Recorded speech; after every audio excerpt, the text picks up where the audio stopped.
Tu n'as jamais contribué à quoi que ce soit pour cette famille. Ma mère m'a dit de partir. Ma tante a hoché la tête. J'ai fait un seul sac. Je n'ai rien dit. 3 semaines plus tard, la société de crédit immobilier l'a appelé.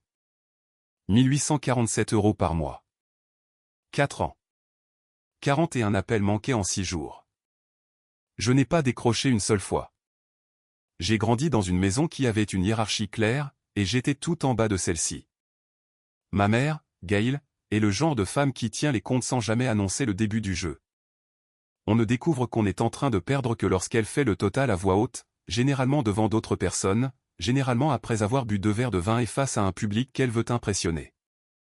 Elle a une manière particulière de formuler une critique qui la fait sonner presque comme un compliment. Elle dira quelque chose comme « Petra a toujours été si autonome ». Et la salle hochera la tête chaleureusement, et vous comprendrez, si vous avez passé un peu de temps à écouter la façon dont elle accentue les mots, que cette autonome n'est pas de l'admiration. C'est une manière de dire qu'elle n'a pas besoin que je m'inquiète pour elle, alors je ne le fais pas. Ma tante Ranata, sa sœur cadette, est le public qu'elle a toujours préféré. Ranata parcourait 40 minutes depuis son côté de la ville pour s'asseoir à notre table de cuisine les dimanches après-midi, et ces 2 femmes ensemble formaient une sorte de tribunal que j'ai passé toute mon enfance à essayer de satisfaire. Elles avaient leur propre langage, un code construit sur des décennies de sororité, et je ne l'ai jamais maîtrisé. Je regardais la façon dont elles riaient ensemble, la façon dont Ranata tendait la main pour serrer celle de ma mère quand elle disait quelque chose qui tombait parfaitement. Et j'ai compris très tôt qu'il y avait un intérieur et un extérieur dans cette famille, et que je vivais à l'extérieur. J'ai un frère, Derek, qui a 3 ans de plus que moi et qui n'a jamais, à ma connaissance, fait la moindre erreur aux yeux de ma mère. Derek est bruyant, sûr de lui et socialement à l'aise d'une manière que je n'ai jamais été. Il remplit les pièces. Il raconte les 4 mêmes histoires à chaque réunion, et les gens rient à chaque fois, et ma mère le regarde de l'autre côté de la table avec une expression pour laquelle j'ai passé des années à chercher le mot juste. Fierté est proche, mais pas tout à fait exact. C'est quelque chose de plus possessif que la fierté. Quelque chose qui dit « j'ai fait ça et ça a marché ». Je pensais autrefois que je manquais simplement du gène qu'il avait. Celui qui vous rendait lisible, sympathique, facile à aimer rapidement. Il m'a fallu beaucoup de temps pour comprendre que le gène n'était pas la question. La question était que ma mère avait décidé, tôt et de manière permanente, que Derek était celui dans lequel il valait la peine d'investir. J'étais celle qui devrait simplement se débrouiller. Je ne dis pas qu'elle était cruelle tous les jours. Elle ne l'était pas. Il y avait des matins ordinaires, des dîners ordinaires, des années de mardi sans histoire où rien ne se passait et où personne n'était méchant. Elle assistait à mes événements scolaires. Elle me demandait mes notes. Elle m'achetait un manteau d'hiver tous les 2 ans et me préparait ma soupe préférée quand j'étais malade. Il y avait des choses qu'elle faisait de manière constante et sans se plaindre qu'il serait injuste de ma part d'ignorer. Mais sous tout cela, il y avait toujours cette comptabilité de fond. Un total courant qu'elle tenait de ce que je lui devais pour exister dans sa maison, manger sa nourriture et occuper de l'espace dans une pièce qu'elle aurait pu utiliser pour autre chose. Je le sentais comme on sent un courant d'air dans une maison. Pas toujours visible, mais toujours présent. Trouvant toujours l'interstice entre la porte et le cadre. À 17 ans, j'avais appris à être silencieuse, à être utile et à prendre le moins de place possible. À 19 ans, j'avais appris qu'aucune de ces choses ne serait jamais suffisante. Je suis parti à l'université à 18 ans avec une bourse d'études partielles et un prêt étudiant dont il me reste encore 2 ans de paiement. J'ai étudié la comptabilité dans une université d'État à 4 heures de chez moi, ce que ma mère considérait comme un choix pratique, bien que sans originalité. Ranata l'a décrit lors de mon dîner de remise de diplôme comme sensé pour quelqu'un comme Petra, ce que j'ai noté dans l'application de notes de mon téléphone ce soir-là dans les toilettes du restaurant. Car je savais déjà à ce moment-là que j'aurais besoin de me souvenir exactement de la formulation. Quelqu'un comme Petra, pas un compliment, un plafond, énoncé poliment. Avant que je vous raconte ce qui s'est passé quand je suis retourné vivre à la maison cet été-là, dites-moi quelque chose d'abord. Quel temps fait-il où vous êtes en ce moment? Est-ce le genre de journée qui vous donne envie de rester à l'intérieur ou le genre qui vous attire vers une fenêtre? Je demande parce que ce que je m'apprête à décrire est le genre de chose qui se produit lentement sur une longue période, et je pense que cela aide d'être dans un endroit confortable quand on l'entend. J'ai obtenu mon diplôme en mai 2019 et je suis retourné vivre à la maison en juin, ce qui était censé être temporaire. J'avais une offre d'emploi, un poste de comptable junior dans une entreprise de logistique de taille moyenne appelée Harland & Grove, commençant le 3 septembre.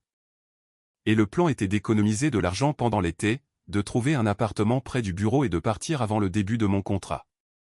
C'était le plan. Ce qui s'est réellement passé, c'est que ma mère m'a fait asseoir en juillet, 6 semaines après mon retour, à la table de la cuisine un mercredi soir, avec la lumière du plafonnier allumée et une tasse de thé qu'elle s'était préparée mais pas à moi. Et elle m'a expliqué que la maison était en difficulté. Elle l'a dit avec précaution. De la manière dont elle dit les choses qu'elle a répétées. Elle a exposé les faits méthodiquement, pièce par pièce, comme le fait quelqu'un qui prépare cette conversation depuis des semaines et essaie de la faire paraître spontanée. Le prêt immobilier avait encore 2 mois à un taux fixe et allait passer à un taux variable qu'elle ne pouvait pas gérer seule avec ses revenus. Elle travaillait à temps partiel comme réceptionniste dans un cabinet dentaire, s'occupant des rendez-vous et de la facturation des assurances, et son salaire n'avait pas changé de manière significative en 4 ans. Derek avait perdu son emploi dans un entrepôt de pièces automobiles en avril et vivait avec elle sans payer de loyer pendant qu'il cherchait quelque chose de nouveau. Elle avait utilisé ce qui restait de son compte d'épargne pour une réparation de voiture d'urgence en mars. Elle ne demandait rien, disait-elle. Elle me le disait, c'est tout. Ma mère a toujours été très douée pour demander des choses sans les demander. J'ai dit que j'aiderais. Je l'ai dit avant qu'elle ne finisse sa phrase, ce que je pense qu'elle attendait et ce que je pense qu'elle avait prévu en s'asseyant. J'ai demandé combien. Elle a dit que le nouveau paiement s'élèverait à environ 1847 € par mois, soit 312 € de plus que ce qu'elle pouvait couvrir seule. J'ai fait le calcul sur mon téléphone pendant qu'elle parlait, salaire moins impôt moins remboursement de prêt moins loyer estimé, et j'ai calculé que je pouvais y arriver, de justesse, si j'étais prudente, si je mangeais mon déjeuner à mon bureau et si je me passais de certaines choses. Je lui ai dit que je couvrirais le montant total et qu'elle pourrait me rembourser ce qu'elle pourrait au fil du temps. Elle m'a remercié. Elle a tendu la main sur la table et a touché la mienne, ce qu'elle fait rarement, et a dit qu'elle ne savait pas ce qu'elle ferait sans moi. Je suis resté avec cette phrase pendant tout le trajet jusqu'au magasin après. J'aurais dû l'écrire dans l'application de notes. J'aurais dû noter la date et l'heure et la sauvegarder quelque part de manière permanente, parce que cette phrase, « Je ne sais pas ce que je ferais sans toi », était la dernière de ce genre qu'elle me dirait pendant 4 ans. Et je ne le savais pas encore. J'ai commencé le virement le 1er septembre 2019, 2 jours avant mon premier jour chez Harland & Grove. Je l'ai configuré comme un paiement automatique récurrent directement de mon compte courant à l'organisme de gestion du prêt, First Meridian Home Loans, parce que je ne voulais pas que l'argent passe entre les mains de quiconque en chemin. J'ai ajouté First Meridian à mes contacts téléphoniques. J'ai défini un rappel de calendrier le 3e jour de chaque mois pour vérifier que le paiement avait été effectué. J'ai tenu un journal dans une feuille de calcul que j'ai simplement intitulé E-Maison et que j'ai mise à jour chaque mois avec la date, le montant et le numéro de confirmation du portail en ligne du gestionnaire. Je n'ai pas fait cela parce que je suis une personne méfiante. Je l'ai fait parce que je suis comptable. Je documente les choses. C'est le réflexe le plus profondément ancré que j'ai. Je ne peux pas recevoir un reçu sans le classer. Je me suis installé dans un studio en octobre 2019. C'était 940 € par mois, ce qui était le logement habitable le moins cher que j'ai pu trouver à une distance raisonnable du bureau. L'immeuble était correct, propre, calme, avec une buanderie au sous-sol qui fonctionnait la plupart du temps. Combiné avec le virement hypothécaire, le remboursement de mon prêt étudiant de 387 € par mois, l'assurance locataire, les charges et les courses, il me restait environ 294 € chaque mois. J'ai appris à faire une liste de courses et à m'y tenir. J'ai appris que la chose la plus chère que l'on puisse faire est d'aller au magasin sans liste. Je préparais mon déjeuner tous les jours, déclinais la plupart des invitations sociales qui impliquaient un restaurant et passais mes vendredis soirs à la maison avec un livre de la bibliothèque, ce qui semble plus paisible que ça ne l'était à l'époque. Je rendais visite à ma famille le dimanche. Chaque dimanche, presque sans exception, je faisais les 45 minutes de route, je m'asseyais à la table de la cuisine, je mangeais ce que ma mère avait préparé et je l'écoutais parler de la recherche d'emploi de Derek. Du nouveau projet de jardin de Ranata et d'un conflit de voisinage à propos d'une clôture. Mon nom apparaissait dans ces conversations, principalement comme une ressource logistique. Petra s'en occupera en passant. Petra peut jeter un œil à ce formulaire. Elle est douée avec les chiffres. Petra peut régler ça. J'ai réglé des choses. Je me suis occupé de choses. Je les réglais. En mars 2020, lorsque la pandémie a fermé mon bureau et que mon entreprise est passée entièrement au télétravail, j'ai proposé de revenir vivre temporairement à la maison pour économiser sur le loyer. Ma mère a dit que Derek utilisait la deuxième chambre et qu'il n'y avait pas assez de place, ce qui était sa façon de dire non sans le dire. J'ai continué à payer 940 € par mois pour le studio et 1847 € pour son prêt immobilier, et je travaillais depuis un bureau que j'avais coincé entre le pied de mon lit et la porte du placard, sur une chaise qui me donnait une céphalée de tension vers 14 h chaque après-midi. J'ai fait cela pendant 14 mois. En septembre 2020, au 13e mois des virements, j'ai envoyé à ma mère une carte d'anniversaire avec une carte cadeau de 75 € pour un restaurant près de chez elle. Elle m'a envoyé un texto pour me remercier. Elle n'a pas mentionné le prêt immobilier. En janvier 2021, j'ai été promu comptable senior chez Harland & Grove, à compter du 1er du mois. Mon salaire annuel a augmenté de 11 200 €. J'ai appelé Marcus. Nous étions amis depuis une conférence de travail l'automne précédent et ne sortions pas encore ensemble, bien que nous soyons assez proches pour qu'il soit la première personne à qui j'ai parlé de la promotion. Il m'a félicité et m'a demandé ce que j'allais faire avec l'argent supplémentaire. J'ai dit que j'allais commencer un fonds d'urgence et acheter un vrai bureau, ce que j'ai fait, un bureau d'écriture en chaîne d'occasion que j'ai trouvé sur une page de vente locale pour 140 €, solide, large et exactement à la bonne hauteur. Au dîner de Pâques de cette année-là, ma mère m'a demandé si j'avais envisagé d'acheter ma propre maison. Elle avait entendu dire que le marché était bon pour les acheteurs dans les banlieues. Elle l'a dit avec un encouragement sincère, comme elle parvenait parfois à le faire, et je suis resté assise avec cette phrase et j'ai pensé à la feuille de calcul sur mon ordinateur portable avec 19 entrées. Chacune indiquant 1847 €. Chacune avec un numéro de confirmation. Chacune le 1er du mois sans exception. Elle n'avait pas mentionné le prêt immobilier depuis juillet 2019. 19 mois, 19 paiements, pas un mot. Je veux être prudente ici sur ce que j'ai ressenti, car cela a de l'importance pour tout ce qui a suivi. Ce n'était pas de la colère, pas à ce moment-là. C'était quelque chose qui ressemblait plus à une prise de conscience. Le sentiment que l'on a lorsqu'on lit enfin les petits caractères d'un contrat que l'on a signé il y a des années et que l'on comprend que ce à quoi on a consenti et ce que l'on supposait avoir consenti étaient deux choses différentes. J'avais accepté d'être utile. Je n'avais pas accepté d'être reconnu. C'était apparemment deux transactions distinctes, et une seule d'entre elles avait été enregistrée. J'ai continué à payer. À l'été 2022, je couvrais le prêt immobilier depuis 2 ans et 9 mois. Je n'avais jamais manqué un paiement. Je n'avais jamais eu un jour de retard. La feuille de calcul comptait 33 entrées. Le total courant au bas de la colonne indiquait 60 951 €. Ma mère, pendant cette période, n'a pas posé de questions sur les virements. Elle n'y a même pas fait référence de manière oblique. Pas quand elle a mentionné que les dépenses de la maison avaient été si gérables dernièrement. Pas quand elle a dit à Ranata, lors du dîner du dimanche, qu'elle avait l'impression de finalement maîtriser ses finances. J'étais assise à cette table les 2 fois et je n'ai rien dit, car j'avais déjà compris à ce moment-là que ce n'était pas un oubli. Les gens n'oublient pas que quelqu'un d'autre paie leur prêt immobilier. Ils choisissent de ne pas le nommer parce que le nommer crée une obligation, et l'arrangement est plus confortable sans l'obligation qui y est attachée.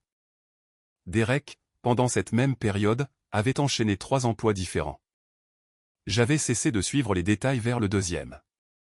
Il vivait constamment sans payer de loyer dans la maison, utilisait la voiture le week-end, et était décrit par ma mère comme se remettant sur pied, ce qui était devenu une caractérisation permanente plutôt que temporaire. En octobre 2022, Marcus et moi avons commencé à sortir ensemble sérieusement. Il avait déménagé en ville au printemps précédent et nous passions plus de temps ensemble. Et un soir début octobre, il m'a demandé si je voulais que ce soit officiel et j'ai dit oui sans une longue pause, ce qui m'a surprise car je ne m'attendais pas à être si certaine. Il était calme, direct, et avait la qualité que j'essayais de nommer chez les gens depuis des années. Il disait ce qu'il pensait sans le construire d'abord. Il remarquait des choses. Il posait des questions directes. Une des choses qu'il a remarquées, c'était les dimanches. Il m'a posé des questions à leur sujet en novembre, avec précaution, de la manière dont les nouvelles personnes abordent votre famille quand elles ne sont pas encore sur des sujets fragiles. Il a dit qu'il semblait que je rentrais de ces visites plus silencieuses que lorsque j'étais parti, qu'il le remarquait depuis un moment et qu'il n'était pas sûr si c'était juste la nature de mes dimanches ou si quelque chose d'autre se passait. Je lui ai dit que c'était compliqué. Il a dit que cela semblait solitaire. J'ai dit qu'il n'avait pas tort. Il n'a pas insisté davantage, ce que j'ai apprécié. Mais ce mot, solitaire, a fait quelque chose que je n'avais pas anticipé. Je n'arrêtais pas d'y revenir sur le chemin du retour de ces dimanches, le retournant dans ma tête, le confrontant à la texture réelle de ces après-midi. La table de la cuisine, la voix de ma mère. La chaise de Derek repoussée de la table à un angle qui disait qu'il allait partir d'une minute à l'autre. Les nouvelles du jardin de Ranata. La façon dont mon nom apparaissait plus souvent comme un verbe que comme un nom. Petra peut. Petra va. Petra est douée pour. J'ai retourné le mot au solitaire dans mes mains et j'ai trouvé qu'il correspondait. En février 2023, je suis rentré pour l'anniversaire de ma mère. C'était un samedi, froid et clair, le genre de jour de février où la lumière est fine et précise et où tout semble légèrement surexposé. Ranata était là. 2 amies de ma mère de son club de lecture étaient là, des femmes que j'avais rencontrées peut-être 4 fois au fil des ans, qui m'appelaient la fille de Gail plutôt que Petra. Derek était là, nouvellement employé dans une société de gestion immobilière en ville, ce qui était traité comme un événement majeur. Ma mère a préparé son bon rôti, celui avec les pommes de terre et les herbes qu'elle cultive en pot sur le rebord de la fenêtre de la cuisine. Il y avait du vin, un blanc que je reconnaissais du même endroit où elle l'achetait pour chaque occasion. Et à 19h14, à l'horloge du micro-ondes, Derek s'est levé et a porté un toast pour ma mère qui était chaleureux, plein d'autodérision et sincèrement drôle, et la salle a ri. Et ma mère a porté ses doigts à sa bouche comme elle le fait quand elle est émue. Puis ma mère s'est levée. Elle a tenu son verre et a parlé pendant peut-être 4 minutes. Et pendant ces 4 minutes, elle a parlé de la famille, de l'année qu'elle avait eue et de sa gratitude envers les personnes présentes dans la pièce. Elle a mentionné ses amis du club de lecture par leur nom. Elle a mentionné Ranata. Elle a parlé de Derek, de sa résilience, de sa persévérance, de la façon dont il avait continué à être la même quand les choses étaient difficiles. Elle a dit qu'elle ne savait pas ce qu'elle aurait fait sans lui ces dernières années. Elle a dit qu'il avait été son roc, son pilier, celui sur qui elle pouvait compter. J'étais assise à 2 chaises de sa gauche. Je n'ai pas bougé. J'ai tenu mon verre de vin et j'ai écouté, et j'ai compté. 41 mois, 41 paiements de 1847 € chacun. Le total courant s'est assemblé automatiquement dans ma tête comme il le faisait toujours. 75 727 € virés de mon compte à First Meridian Home Loans chaque premier du mois, sans un seul manquement, sans un seul remerciement, sans que mon nom soit mentionné une seule fois dans un toast, à un dîner, pour quelque raison que ce soit, en 4 ans. Son roc, son pilier. J'ai posé mon verre de vin sur la nappe, pas brusquement, avec précaution, exactement, à l'endroit où le cercle de condensation se formait déjà. J'ai attendu que le dîner soit terminé. J'ai aidé à porter les assiettes à la cuisine. J'ai remercié ma mère pour cette belle soirée. J'ai mis mon manteau, j'ai dit au revoir à Ranata et aux femmes du club de lecture, et je suis allé à ma voiture. J'ai conduit 45 minutes pour rentrer chez moi sans la radio. Je suis resté assis sur le parking de mon immeuble pendant 22 minutes avant de rentrer. Je ne pleurais pas. C'est important de le dire. Ce n'était pas ce genre de moment. Je n'étais pas brûlante de colère ou tremblante de quoi que ce soit. Quelque chose en moi s'était complètement immobilisé, de la même manière qu'un pendule s'arrête à la fin de sa course. Pas de façon dramatique, mais simplement parce que le mouvement est terminé. Je suis restée assise, les mains sur les genoux, et j'ai regardé une lumière s'allumer dans un appartement au 3e étage, puis s'éteindre à nouveau. Et après 22 minutes, je suis montée. J'ai préparé du thé. Je me suis assise à mon bureau en chêne, j'ai ouvert mon ordinateur portable, je suis allé sur le portail en ligne de mon compte bancaire et j'ai regardé l'historique des virements. 41 lignes, 1847 chacune. Le 1er février en haut, le plus récent. Le 1er septembre 2019, en bas. 41 mois de preuve, chacune avec un numéro de confirmation, chacune documentée dans la feuille de calcul du dossier que j'avais étiqueté maison et que je n'avais jamais montré à personne. Je n'ai pas répété ce que j'étais sur le point de faire. Je n'ai pas écrit de lettres, ni fait de plan, ni appelé qui que ce soit. J'ai fini mon thé. Puis j'ai ouvert les paramètres des virements récurrents, j'ai localisé l'instruction active pour First Meridian Home Loans et j'ai changé le statut de actif à annulé. La confirmation est apparue à l'écran à 23h30. J'ai noté l'heure par habitude. Puis j'ai fermé l'ordinateur portable, je me suis brossé les dents et je suis allé me coucher. Je n'ai pas appelé ma mère le lendemain matin. Je ne lui ai pas envoyé de texto. Je suis allé travailler le lundi, je me suis assise à mon bureau, j'ai soumis un rapport de variance trimestrielle à 10h22 et j'ai déjeuné dans la salle de pause avec un collègue qui racontait une longue histoire sur un conflit de stationnement. J'ai écouté, j'ai hoché la tête, je suis rentré dans le noir, j'ai préparé des pâtes et j'ai regardé quelque chose à la télévision dont je ne me souviens plus maintenant. Le dimanche suivant, j'ai dit à Marcus que je n'allais pas chez ma mère cette semaine-là. Il a dit d'accord et a demandé si je voulais faire quelque chose à la place. Nous sommes allés à un marché de producteurs à 2 miles de l'appartement, avons acheté du pain au levain et une petite herbe en pot que le vendeur appelait un basilic de rebord de fenêtre, et nous étions de retour avant midi. Je me tenais à mon comptoir de cuisine, je préparais un sandwich, je regardais la rue en bas par la fenêtre et je pensais, c'est à ça que les dimanches sont censés ressembler. Ce calme spécifique et ordinaire. Mars est arrivé. Le premier du mois est venu et reparti, aucun paiement n'a été viré. Le deuxième mois a suivi. Le 21 mars 2023, un mardi, à 16h32, ma mère a appelé alors que j'étais en réunion de réconciliation budgétaire avec 2 collègues et mon chef de département. J'ai laissé l'appel aller sur la messagerie vocale. Elle a rappelé à 17h17. À 18h30. 4 fois de plus entre 19h et 21h, chacun restant sans réponse. À 21h41, elle a laissé un message vocal. Sa voix était maîtrisée mais sèche, la voix qu'elle utilise quand elle gère quelque chose qu'elle ne veut pas nommer. Elle a dit qu'elle devait me parler de quelque chose d'important concernant la maison et m'a demandé de la rappeler ce soir-là si je le pouvais. Je n'ai pas rappelé ce soir-là. Le lendemain matin à 7h08, elle a rappelé. J'étais debout à mon comptoir, regardant le café finir de couler. J'ai regardé l'écran du téléphone s'allumer avec son nom, et je l'ai regardé s'éteindre. À 7h14, elle a envoyé un texto, « Petra, s'il te plaît, appelle-moi. C'est urgent à propos de la maison. » À 7h31, j'ai reçu une notification de la société de crédit immobilier. 2 paiements manquants. Il doit y avoir une erreur. Veuillez appeler. J'ai lu les 2 messages. J'ai posé mon téléphone face contre le comptoir à côté de la cafetière. J'ai versé mon café. Je suis allé travailler. Elle a appelé 9 fois de plus ce jour-là. À 18h49, quand je suis rentré du bureau, j'avais enregistré 41 appels manqués sur les 2 jours. 41. J'ai remarqué le nombre et je suis resté un moment dans mon couloir, mon sac encore sur l'épaule. Le même nombre. J'ai pensé que c'était le genre de coïncidence qui ne signifie rien et qui signifie aussi tout. Ranata a appelé le 22 mars à 20h15. Je n'ai pas répondu. Elle n'a pas laissé de message vocal. Derek a envoyé un texto le 23 mars à 11h40.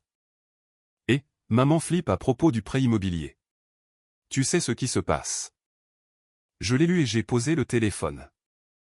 J'ai décroché l'appel de ma mère le soir du 23 mars à 19h04. Non pas parce que j'avais décidé que j'étais prête, mais parce que j'avais décidé que j'en avais assez d'attendre d'être Petra. Sa voix était différente, plus petite, avec quelque chose de comprimé derrière. Pas la voix du dîner d'anniversaire, la voix de performance réchauffée par le vin. C'était l'autre. La voix de quand quelque chose a mal tourné et qu'elle ne sait pas encore qui blâmer. Il y a un problème avec le prêt immobilier. First Meridian dit que 2 paiements n'ont pas été reçus. J'ai vérifié mon compte et je ne comprends pas ce qui s'est passé.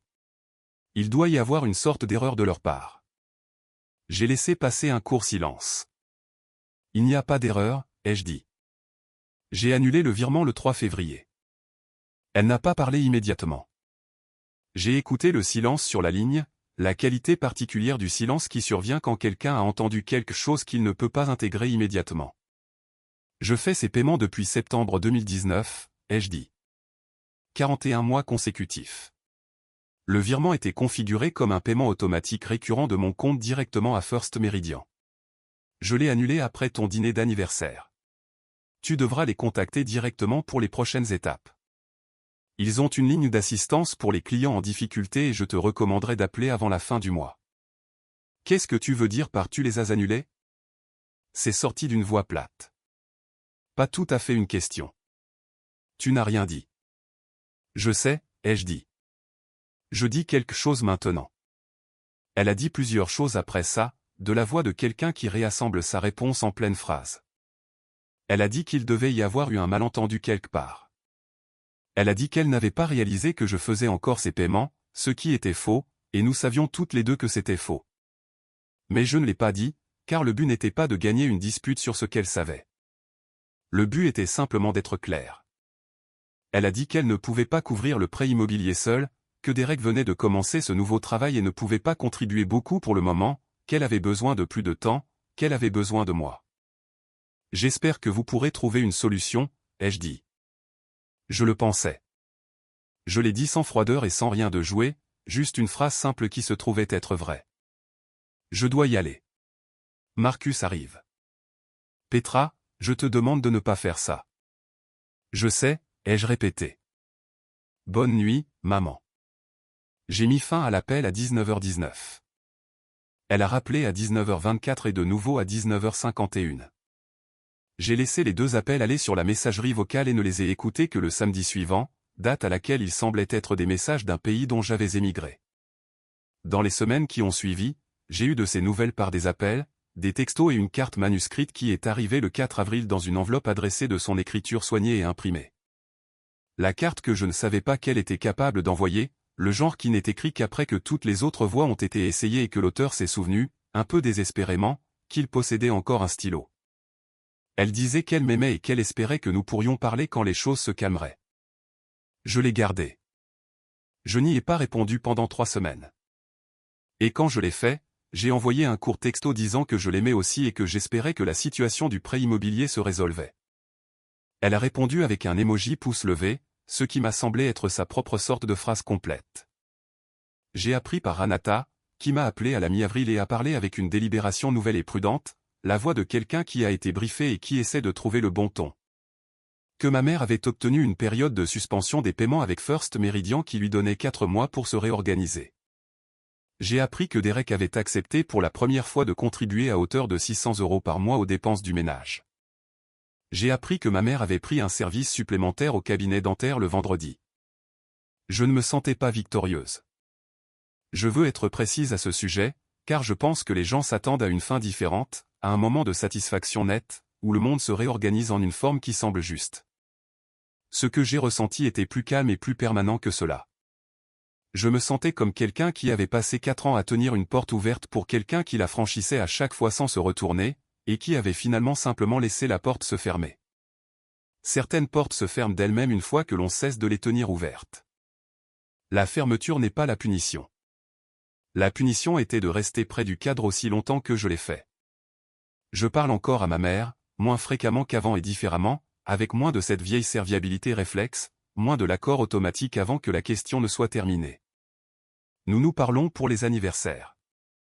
Nous nous parlons pendant les fêtes, parfois, selon l'année.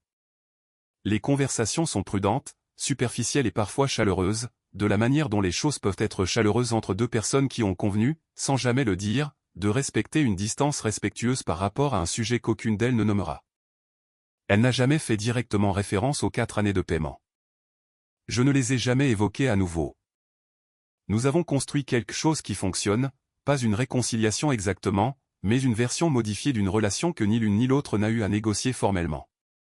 Je trouve que je peux m'y installer maintenant sans le vieux courant d'air, sans le sentiment de pression juste derrière le mur.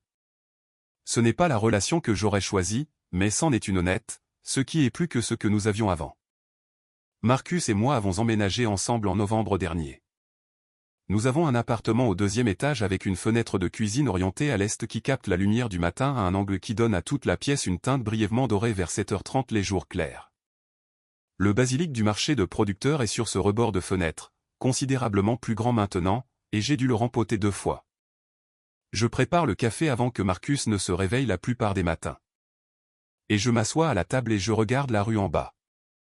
Et je pense parfois, pas souvent, mais parfois, à ces 41 trajets du dimanche, aux 76 527 €, et au dîner d'anniversaire où j'étais assise à 2 chaises de ma mère, et où je n'étais le roc de personne et le pilier de personne.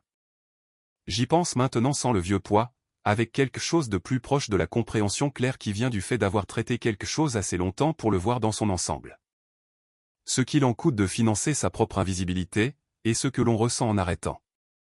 La chose pratique que je veux vous laisser, car il y a toujours quelque chose de pratique si on le cherche, est la suivante. Les virements automatiques sont la forme d'accord la plus silencieuse que vous puissiez jamais conclure. Il n'y a pas de contrat. Il n'y a pas de signature. Personne n'est présent lorsque vous les configurez et personne ne regarde lorsqu'ils sont effectués chaque mois. Si vous soutenez discrètement la vie financière de quelqu'un, documentez tout. Conservez les numéros de confirmation. Conservez les dates. Connaissez le total à chaque instant. Non pas parce que vous prévoyez de l'utiliser comme une arme, mais parce que la clarté est la seule chose qui vous appartient entièrement lorsque tout le reste est partagé. Vous méritez de savoir à tout moment exactement ce que votre générosité vous coûte. Si vous étiez à la place de Petra, si vous aviez fait 41 paiements hypothécaires en silence, puis que vous vous étiez assise à un dîner d'anniversaire où votre frère était désigné comme le roc de quelqu'un et où votre nom n'était jamais prononcé. Auriez-vous annulé le virement discrètement et laissé les conséquences arriver d'elles-mêmes? Ou auriez-vous dit quelque chose à cette table, dans cette pièce, avant de prendre votre manteau et de partir? J'ai choisi la voie silencieuse.